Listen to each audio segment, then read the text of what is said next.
WrestleMania से पहले जो डब्ल्यूडब्ल्यू चल रही थी और रेसलमेनिया के बाद जो डब्ल्यूडब्ल्यू चल रही है उसमें देखो फर्क तो आया है। ऐसा भी नहीं है कि कोई बहुत कुछ सब कुछ ही बदल गया है, लेकिन पहले के मुकाबले अभी चीजें थोड़ी अलग फील हो रही हैं और ये रिफ्लेक्ट भी हो रही हैं डब्ल्यूडब्ल्यू की मंडे नाइट रॉ की व्यूअरशिप में, क्योंकि नेटफ्लिक्स ने रॉ आफ्टर रेसलमेनिया के जो नंबर्स हैं उसको रिवील किया है और ये फोर्थ हाईएस्ट व्यूअरशिप है मंडे नाइट रॉ पर। कब से? जब से मंडे नाइट रॉ नेटफ्लिक्स के ऊपर आया है। अब देखो रॉ आफ्टर रेसलमेनिया की, वैसे तो आप देखोगे तो कितनी ही रॉ आफ्टर रेसलमेनिया हुई है, अभी 2 ही हुई है जब से नेटफ्लिक्स पे आया है, तो ये बहुत ऑब्वियस भी है कि ये जो नंबर्स हैं वो ऊपर आने चाहिए थे, मतलब इतने तो होने ही चाहिए थे। लेकिन हो ये भी सकता था कि ये यहाँ पे भी रैंक ना करती जो डब्ल्यूडब्ल्यू ने अपने हालात बना के रखे हुए थे रेसलमेनिया से पहले। तो कह सकते हैं कि अभी नया चैंपियन भी शो पे बना है, कुछ नई स्टोरी भी शुरुआत शायद होने वाली है, जैसे ब्रॉन ब्रेकर सेथ रॉलिंस वाली। और अगर आप ये भी देखोगे तो काफी उम्मीद लग रही है कि हाँ कुछ नया अब डब्ल्यूडब्ल्यू में हो सकता है। रेसलमेनिया से पहले तो हमने खूंटा गाड़ लिया था सिर्फ रेसलमेनिया के ऊपर ही कि अब जो भला होगा रेसलमेनिया के बाद होगा, उससे पहले तो कुछ नहीं हो सकता। लेकिन देखते हैं डब्ल्यूडब्ल्यू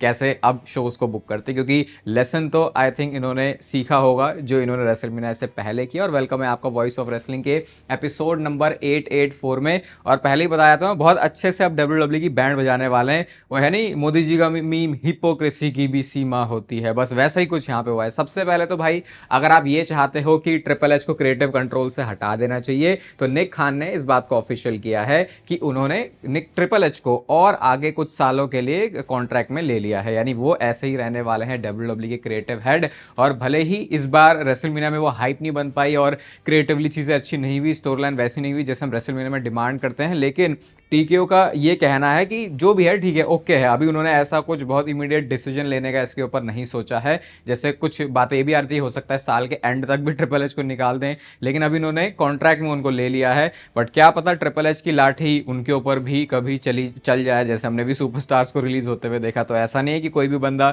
है तो वो एक सुपरस्टार है और ये एक क्रिएटिव हेड है, लेकिन है दोनों कॉन्ट्रैक्ट में ही, तो कॉन्ट्रैक्ट से रिलीज कभी भी किया जा सकता है। लेकिन फिलहाल ये एटलीस्ट 3 साल का तो है जितना अभी पता चल रहा है, बाकी शायद हो सकता है इसके बारे में कुछ और डिटेल्स आए। और निक खान ने एक अनाउंसमेंट भी करी है, वो कहते हैं कि 2028 में जब तुम रेसलमेनिया की अनाउंसमेंट सुनोगे ना कि कहाँ होने वाली है तो देखना तुम, ऐसे निक खान ने फिर से बोल दिया। अभी जनाब ने यही बात रेसलमेनिया की नाइट 1 और नाइट 2 के लिए भी बोली थी और मैंने आपसे बोला भी था वॉइस ऑफ रेसलिंग की एक वीडियो में डिस्कस करेंगे, वो तो फुस बात निकली, क्योंकि ठीक है नाइट 1 तो हटा ही दो, अब नाइट 2 में फिर भी चलो ओके वाला मामला हो गया था, वैसा कह सकते हैं, जमीन आसमान का फर्क हो गया था। इस वजह से हमको नाइट 2 बहुत ही अच्छी लगी, जबकि ऐसा भी नहीं है कि वो इतनी ही ज़्यादा अच्छी थी। तो निक खान ने रेसलमेनिया जो 2028 में होगी, 28 बोल दिया गया मैंने, रेसलमेनिया जो 2028 में होगी उसके बारे में कुछ अनाउंसमेंट अभी शायद हो सकता है बहुत जल्दी हमको सुनने को मिल जाए। लोग यहाँ पर ट्रॉल कर रहे हैं कि क्या भैया फिर से वेगस में तो नहीं लेके चले जाओगे तुम, क्योंकि इससे पहले वाली रेसलमेनिया और इस साल की रेसलमेनिया दोनों वेगस से हुई थी और वेगस का नाम सुनते ही अब फैंस का दिमाग खराब हो जा रहा है, क्योंकि रेसलमेनिया की मेमोरीज अब फैंस की वेगस नाम के साथ अगर जुड़ जाती हैं तो वो अच्छी नहीं होती। और यहाँ से वो जो मैं बैंड बजाने की बात कर रहा था उसके बारे में बात करते हैं। तो भाई टीकेओ के जो प्रेसिडेंट हैं मार्क शपीरो, उन्होंने ये बात पब्लिकली बता दी है कि स्टोरी लाइंस के लिए निक खान और ट्रिपल एच ये दोनों एआई का यूज करते हैं। अब तक सिर्फ ऐसे फैंस ना ट्वीट करते थे, ट्रोल करते थे कि how triple H booked the show, तो ऐसे करके वो चैट जीपीटी खोला ये क्या ऐसे करके मीम आ जाते थे। इन्होंने सही में आगे बता दिया कि ट्रिपल एच जो है, इन्होंने निक खान का भी नाम लिया, ऐसा नहीं है कि निक खान बिल्कुल ही वो जो डेली ऑपरेशन है उसका पार्ट है क्रिएटिवली चीज़ों को बुक करने के लिए, उनकी नज़र से, क्योंकि वो बंदा टीकेओ का प्रेसिडेंट है, वो नीचे देखेगा तो वो डब्ल्यूडब्ल्यू के प्रेसिडेंट को पहले देखेगा जो कि निक खान है, और उसके बाद फिर स्टोरी लाइन के लिए ट्रिपल एच का नाम आता है। तो उन्होंने यहाँ पे बता दिया कि एआई का यूज़ किया जाता है। और उसके बाद जो लोग फटे हैं इस चीज़ के ऊपर, देखो लोग ऑब्वियसली क्यों फटे, क्योंकि एआई का यूज़ तो कोई भी कर सकता है। आप जाओ कोई भी अपना एआई मॉडल लो, पकड़ लो, जेमिनाई पकड़ लो, चैट जीपीटी पकड़ लो, या फिर कोई एडवांस पकड़ लो, कोई खरीद लो, कोई एआई को थोड़ा सा आप ट्रेन कर दो और उसके बाद फिर आप उससे स्टोरी लाइन लिखवा लो। तो लोग ये कह रहे हैं कि भाई तुम्हारी खुद की इंटेलिजेंस कहाँ है, ऐसे में तो भाई फिर तुम उस पोजीशन पे हो ही क्यों जो इतने साल का तुम एक्सपीरियंस लेके चलते हो, जो कि सही बात भी है। लेकिन एग्जैक्टली ये नहीं बताया कि एआई का यूज़ कैसे होता है, क्योंकि देखो बहुत केस में ऐसा भी हो सकता है कि एआई का यूज़ करना अच्छा भी हो जाए। कैसे? मान लो पूरा डेटा हमने दे दिया उस सुपरस्टार का उसे, और उसके बाद बिल्कुल उस सुपरस्टार के कैरेक्टर के हिसाब से अगर चीज़ें निकाल रहा है तो एआई आपको ऑप्शंस दे सकता है। ये तो आप भी अगर एआई यूज़ करते हो तो आपको पता ही होगा, कई बार हम बहुत सारे ऑप्शंस नहीं सोच पाते, लेकिन एआई उस चीज़ में हेल्प कर देता है। तो फिर वही बात है, लेकिन बात वही है कि इस प्रोफेशनल रेसलिंग जैसी इतनी कोमल चीज़ को, इतनी पवित्र चीज़ को लोग ये नहीं डाइजेस्ट कर पा रहे कि इसमें एआई कैसे आ रहा है। और वो मुझे लगता है कहीं कई हद तक हो सकता है सही भी हो। अब कितना यूज़ हो रहा है, अगर उसी पर डिपेंडेंट हो गए भाई, फिर तो मतलब मुझे नहीं लगता कि वो एक दिमाग तो दिमाग ही होता है ना, वो तुम एआई से रिप्लेस नहीं कर सकते। भले ही आप इस वर्ल्ड में बोल लो कि एआई सब कुछ रिप्लेस कर देगा, कुछ चीज़ें हैं जो कभी भी रिप्लेस नहीं हो सकती हैं। एटलीस्ट अभी आने वाले 100 सालों के लिए तो देख के ऐसे ही लगता। तो लोग इसके बाद इस चीज़ के ऊपर बहुत ही बुरी तरीके से फट गए। और निक खान ने पता है इस बारे में भी बात करी। ये है देखो हिपोक्रेसी जो मैं कह रहा था। निक खान कहते हैं, जो क्योंकि इस बार की आपको रेसलमेनिया में पता है बहुत ज़्यादा क्रिटिसिज्म आया, तो निक खान कहते हैं कि वो बस वोकल माइनॉरिटी है, उससे ज़्यादा वो कुछ नहीं है। अब फनी बात क्या है, जब इसी का जब कुछ ऑपोजिट होता है, मान लो डब्ल्यूडब्ल्यू ने कुछ किया और उसको लोगों ने बहुत पसंद किया, तो क्या कहते हैं ये सोशल मीडिया जाके तुमने देखा लोग कैसे बात कर रहे हैं। तो जब चीज़ें आपके पॉजिटिव वे में हो जाती हैं तब तो आप कहते हो वाह भैया सारे लोग तालियां बजा रहे, देखो सोशल मीडिया पे देखो। और अगर जब वही चीज़ नेगेटिव हो जाती है तो आप कहते हो भाई वो तो वोकल माइनॉरिटी है, उससे तो हमें क्या ही लेना देना। मतलब मैं ये जानना चाहता हूँ कि इतने बड़े बड़े ओहदे पर भी ये जो लोग बैठे होते हैं, क्या ये सही में ऐसा मानते हैं या फिर ये पब्लिक में अपनी इमेज सही दिखाने के लिए ऐसा बोलते हैं, अपने प्रोडक्ट की इमेज सही दिखाने के लिए ऐसा बोलते हैं। अगर दूसरी चीज़ है तो भाई फिर भी मैं बोलूँगा चलो ठीक है, आप एक बिजनेस वाले आदमी हो, आप ऐसा बोलोगे। लेकिन अगर पहला है ये सही में ऐसा सोचते हैं, तो भाई फिर तो लगता है कि यार मतलब क्या, फिर वो टॉप पोजीशन पे सोचने पे रहने वाले लोग भी अगर ऐसे सोचते हैं तो फिर वो एक इंटेलेक्ट जो आदमी है जिसकी हम बात करते हैं वो कहाँ पे जाती हैं चीज़ें। और जो सुपरस्टार्स रिलीज भी हुए उसके बारे में बॉडी स्लैम ने रिपोर्ट किया कि डब्ल्यूडब्ल्यू नए सुपरस्टार्स को लेके आना चाहती है, इसलिए भी ये बजट कट्स को किया गया था कि भैया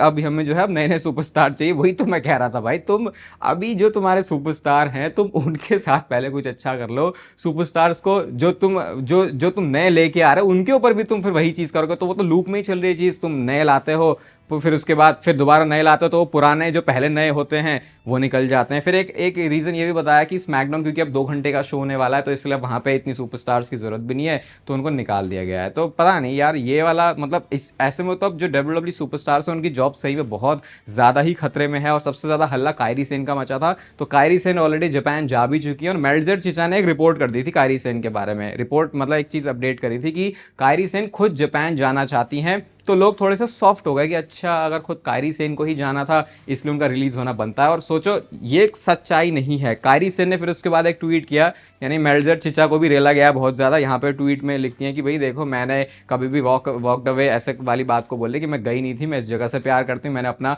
100% एफर्ट दिया था। और देखो 8 महीने की स्टोरी, आप कितने पागल हो सकते हो कि 8 महीने एक स्टोरी में आपने लगाए। और ये वाली स्टोरी में मज़ा भी आ रहा था। ऐसा विमेंस डिवीजन में तो ज़्यादातर ऐसी चीज़ें हो रही होती है कि वो पता नहीं क्या ही हैं, लेकिन यहाँ पे कुछ मसाला तो था। और वो 8 महीने जो आपने हम फैंस का दिमाग लगवाया उसके बाद रिलीज कर दिया। सबसे मुझे बुरी बात, नफरत जिस चीज़ से होती है वो यही कि भाई एक बार आप किसी स्टोरी में इन्वेस्ट कर रहे हो तो दिलो जान से कर रहे हो, और उसके बाद जब उसका कुछ आउटकम नहीं निकलता, उससे कुछ ऐसी चीज़ नहीं आती कि भाई तो फिर तुम चलो बेकार हो गई स्टोरी लाइन वो अलग है, तुमने उसमें दिमाग ही लगाना छोड़ दिया, तो फिर हम ऐसे कब तक झेल लेंगे, देख लेंगे। तो यही एग्जैक्ट सिचुएशन कायरी सेन के साथ हुई है। और उनका रिलीज होना, जो मेल्जर चिचा की बात थी कि उनको जापान जाना था, वो सही नहीं था। यानी डब्ल्यूडब्ल्यू ने अपना बजट कट करने के लिए ही कायरी सेन को रिलीज किया था। लेकिन हाँ, जिस हिसाब से लोगों ने सोशल मीडिया पे हल्ला मचाया था, अगर वैसा हल्ला मंडे नाइट ड्रॉ में मचता तो शायद चीज़ें अलग हो सकती थी कायरी सेन के लिए, जो हुआ नहीं। नए सुपरस्टार्स को साइन करने की बात करी मैंने, तो डब्ल्यूडब्ल्यू ने जापान के एक बहुत ही फेमस रेसलर जो कि फॉर्मर IWGP चैंपियन भी रहे हैं, ईविल, उन्हें साइन कर लिया है। अभी पिछले कुछ टाइम से मैंने NXT के ऊपर नजरें नहीं डाली हैं, लेकिन ये एक टी शर्ट लेके आते हैं जो कि टोनी डी, जो अभी NXT के चैंपियन है, उनको जाके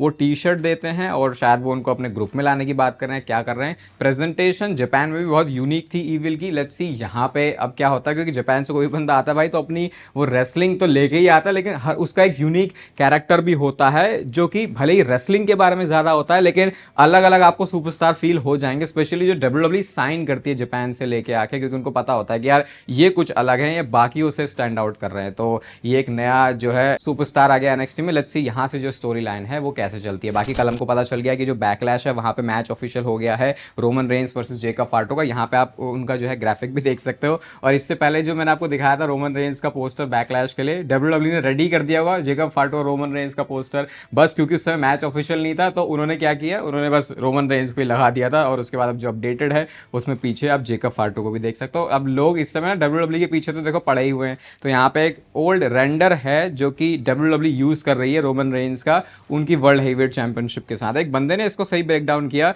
कि जो जो गर्दन है वो 2024 की है, जो बॉडी है वो 2023 की है, और जो टाइटल है वो तो रेंडर्ड ही है, वो तो असली में कभी फोटो ही नहीं ली गई थी। तो लोग ऐसे लिख रहे हैं कि भाई एक बिलियन डॉलर कंपनी है जो कि अपने मेन चैंपियन का एक सही से फोटोशूट नहीं करवा सकती। डब्ल्यूडब्ल्यू ने खुद ही टीज कर दिया है कि ओबाफेमी का अगला बड़ा ओपोनेंट कौन होने वाला है। तो अपनी वेबसाइट के ऊपर डब्ल्यूडब्ल्यू ने 5 नेम्स को स्पेकुलेट किया है, जहां पे पहला नाम है ड्रू मैकिंटायर का। वो स्टोरी भी है क्योंकि एसएनएमई का जो कोडी और ओबाफेमी का मैच हुआ था उसमें ड्रू मैकिंटायर आए थे। फिर गुंथर को भी यहाँ पे उन्होंने डाला हुआ है, रोमन रेंस को भी यहाँ पे डाला है, और वो तो रेसलमेनिया वाले पोस्ट शो में हमने देखा था कि दोनों सुपरस्टार्स ने एक दूसरे के बारे में बात करी थी। फिर ब्रॉन्सन रीड को भी मेंशन किया गया कि क्या पता बंदा इंजरी से वापस आके यही प्रोग्राम कर ले। और फिर 5वां नाम उन्होंने ट्रिक विलियम्स लिखा है। तो अगर ये खुद अपनी वेबसाइट के ऊपर पोस्ट कर रहे हैं तो एटलीस्ट उनके दिमाग में अच्छी चीज़ें तो चल रही हैं। लेट्स सी वो जो एग्जीक्यूशन है वो कब होता है। और कल की मंडे नाइट रॉ की जो ओबाफेमी की अपीयरेंस थी, जो उनका प्रोमो था, लोगों ने उसको क्रिटिसाइज किया है कि भाई तुम्हारे पास क्रिएटिवली कुछ करने के लिए है ही नहीं ओबाफेमी के लिए, कि तुमने सिर्फ उसको जो है एक ओपन चैलेंज के अंदर डाल दिया।